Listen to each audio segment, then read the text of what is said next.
Welcome. The goal of this video is to help students better understand how to use sources when making a reference page for a paper with source information. We'll talk about something called an in-text citation, an end-of-text citation, and we'll also compare two different citation styles that are common in academic writing. So this is what students may be very familiar with when they think about citations. A reference page. A reference page often appears at the end of a paper. Sometimes it's called a reference page, or sometimes it's called a works cited page. And it will have information for every source that was used in the paper so that readers can find those sources and read them for themselves. So we call these um, citations a full citation or an end of text citation because they have all the information that a reader needs to locate a source. But this is not the only kind of citation that is needed when writing a paper that uses sources. So in addition to having the end of text citation that's going to have the author's name, a date, a title, and some publication information, writers also need to include what is called an in-text citation. And this is something that exists in the paragraphs, inside the sentences that are part of the main paper. And there are shortcuts. Often it's just a name or maybe a name and a date or a name and a page number. And so it lets us know that the ideas in that sentence have come from this source or both of these sources, but that's not enough. Seller, the name Seller, going on the internet, I want to find the paper by Seller. Well, there's lots of people named Seller. So it would be very difficult to find that source. But what we really do is we look at that name and then we go to the end of text reference or works cited page. We find the name Seller, and here we have the full information. So these in-text citations are just shortcuts that let us know the information in this sentence or in this paragraph comes from this source or these sources. If you want to find those sources, you'll need to go to the end of text, reference or citations page, and find that full information. Now, there are different ways to use in-text citations in a paper, and the first one is called a paraphrase. A paraphrase is where we have an idea that comes from the original source, but we want to change the grammar or the vocabulary of it. Maybe it just doesn't fit the structure of our sentence, or in this case, the author has used a slightly different term than I'm using in my paper, so I want to change. He calls it RPGs. I want to call it TTRPGs. And so I have changed the grammar and vocabulary of the sentence a little bit to better fit my writing style. So here's his original. RPGs are first and foremost language dependent activity. I have three different versions I could use in my paper. The first one, I use the author's name and then I use a verb that introduces my paraphrase. So Farkas explains that TTRPGs are heavily language dependent. By putting the author's name there, my readers will know that this idea in the sentence has come from this source. Now, another way to do this is instead of using the verb, you can use the phrase according to and then the author's name. According to Farkas, comma, and then the idea. TTRPGs are heavily language dependent, right? This is my paraphrase of the original sentence that he wrote. A third way to do this, it's very common, is just to provide the paraphrase, and then at the end of the sentence, before the period, provide the name of the author. Now that's what I've done here, and then you can see the period is after the author's name that's inside the parentheses. Now in this example, I also included a page number. I could have included page numbers here as well, right before the period in parentheses. With a paraphrase, a page number is optional, it's not required. And with many internet sources, we don't even have page numbers anymore. Many things are just don't have page numbers, so you wouldn't have to provide one.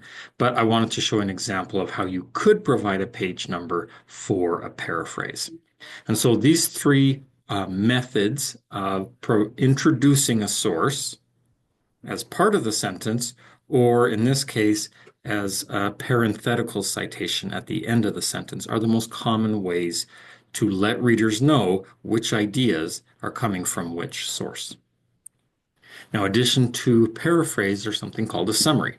A summary is when you have a longer explanation from the original source, and you don't want to paraphrase every single sentence of that explanation. You just want to summarize it in a much shorter amount of text. And so that's what I've done here. This whole paragraph I have shortened to linguistic communication is essential to success in TTRPGs. And so that summary, I can again introduce it with author's name and a verb, or I could use the according to phrase with the author's name, comma, and then include my summary, or begin the sentence with my summary, and then before I get to the final period, in parentheses, providing the author's name. In each case, the reader will know that this idea comes from this source. Now, a third way to provide an in-text citation, which is actually very well known by most students, is to use a quotation. And a quotation is when you use all of or part of a sentence or some exact words of the author.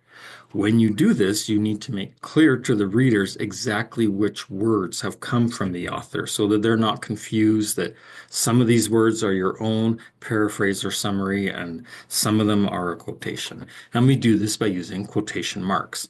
So here I have Farkas explains, and then here I introduce this quotation. It's the exact words from the last part of this sentence, and then I provide a page number. If you use a quotation and your source has page numbers, you must provide the page number. Page numbers are often optional with paraphrase or summary, but with the quotation, provide a page number unless the source does not have page numbers, which some internet sources don't. So here it is using the verb, here it is using the according to phrase, and here it is using the parenthetical citation. So I provide the quote, and the reader knows when the quote begins, they know when the quote ends, and here they know the author and the page number, and then there's period to close the sentence. So those are the three most common ways: paraphrase, summary, and quotation. Now, when I do certain kinds of writing, I do use more quotations. When I do other types of writing, I actually do a lot more paraphrase and summary. I recommend that if students are ever going to use a quotation, I tell them at least have one sentence before the quotation that introduces the idea, and at least have one sentence after the quotation that connects the quotation to your thesis or the main idea of your paragraph.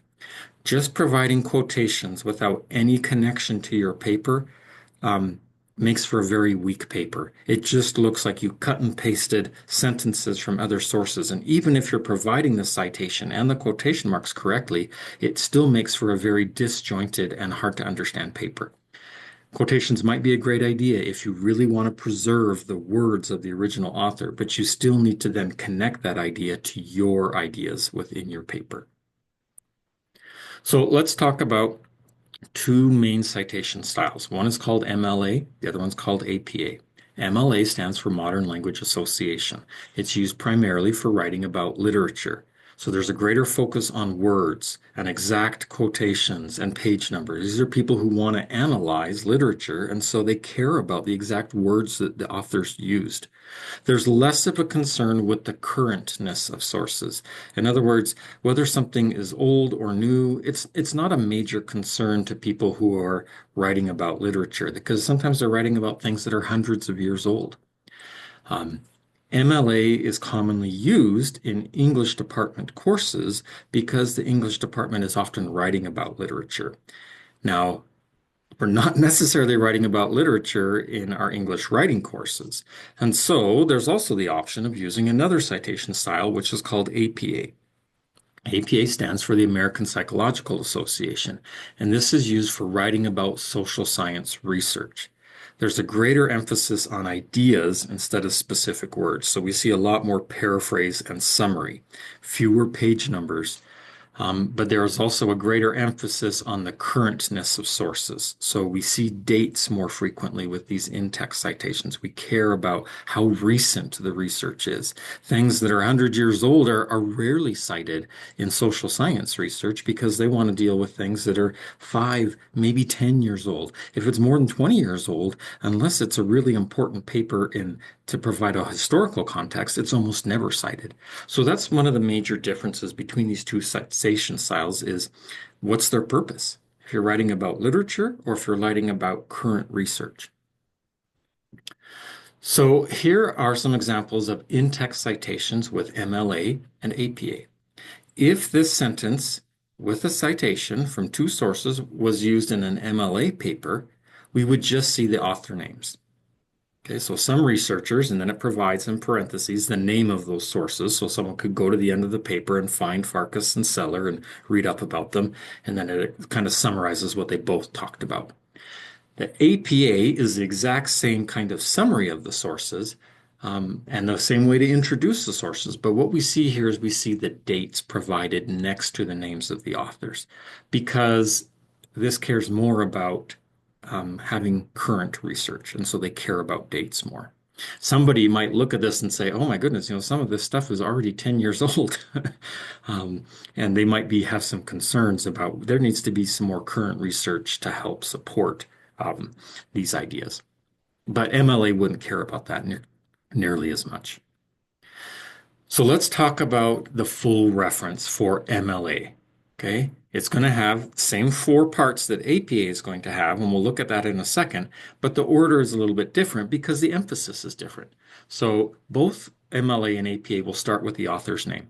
Now, the difference we'll see is that with MLA, we like to see the author's family name or last name and their given name or their first name. So Carlos and Gina. Okay. And then it's followed by the title of the source, in this case, an article or a video, the website that it came from, and then the date of publication and the URL. Okay. And sometimes we use a source that is not written by a person, but it's written by an organization. If that's the case, put in the organization as the name of the author. Okay. And then same thing, the title of the source, okay, the name of the source or the website, the date of publication, and a URL. Now, if I were to provide an in-text citation for this one, I'm only going to use the author's last name. So I would call it Maza and Barton said that. This one I would say Actful said that, or according to Actful. APA is very similar. We have the same 4 pieces of information, but the biggest difference is we're moving the date up higher or earlier in the source. We care about the date more. And also, APA doesn't use the author's full first or given name. They just use the initial. So here's Carlos and Gina again, but they're just C and G. Okay, the date, the title, and then the publication information. Again, the author, the date, the title, and the publication information. If we were to do an in-text citation, we would have Maza and Barton 2018 or Actful 2012. Okay, but the rest of the information is not included in our sentences and paragraphs in our paper in the in-text citation. All of that information has to be found on the references page. So here is a reference page. Just a couple reminders. Make sure that it's the last page of your paper. It should be a separate page. So it shouldn't just be the next paragraph after you finish writing your paper and then have a title that says references for APA or works cited for MLA. Okay. It should be a separate page. List your sources in alphabetical order. Okay. So if you have some sources that start with the letter A, put them first. If you have some sources that are with the letter M, they're going to be maybe in the middle. Okay. Sources with W's are going to be closer to the end of your. Remember, even if I use a source 5 times in my sentences and paragraphs, it's only going to appear once on my works cited or my reference page. You can use this hanging indentation style. If you don't know how to use hanging indentation, do a Google search. Find whether you are using Google Docs or Microsoft Word or another word processor, just search for hanging indentation Google Docs. You'll find videos that tell you how to do it. And it's just what it does is it automatically will move Any other lines for a source will be indented, so the reader can easily find the name of the author when they're searching through a works cited or reference page. And as we mentioned, make sure that for every source you have used in your paper, that there is a match for it on the reference page. And there shouldn't be anything on the reference page that you didn't cite somewhere earlier in your paper. Okay. I hope this has provided some good help to get you started on citations. There's a lot to learn and remember, and I don't memorize all of it. I often will use the internet when I need help. I will search for APA citation help or MLA citation help. The websites I use the most are the OWL, OWL Purdue from Purdue University, their online writing lab. And it provides lots of good examples. I imagine now that you could probably use sources like ChatGPT to help you. You could say, here's the source I want. Please help me make sure that my citations look correct and see if it can provide you some good feedback. Just remember, never fully trust. Any AI tool, it can make mistakes. So that's why you want to sort of cross-reference or check it with other sources like the OWL Purdue Online Writing Lab, because that can help you if maybe the AI source is giving you some bad advice. If you still have questions, reach out to your instructor so that you can get help and learn how to do this pattern that has been established to help readers and writers communicate about sources.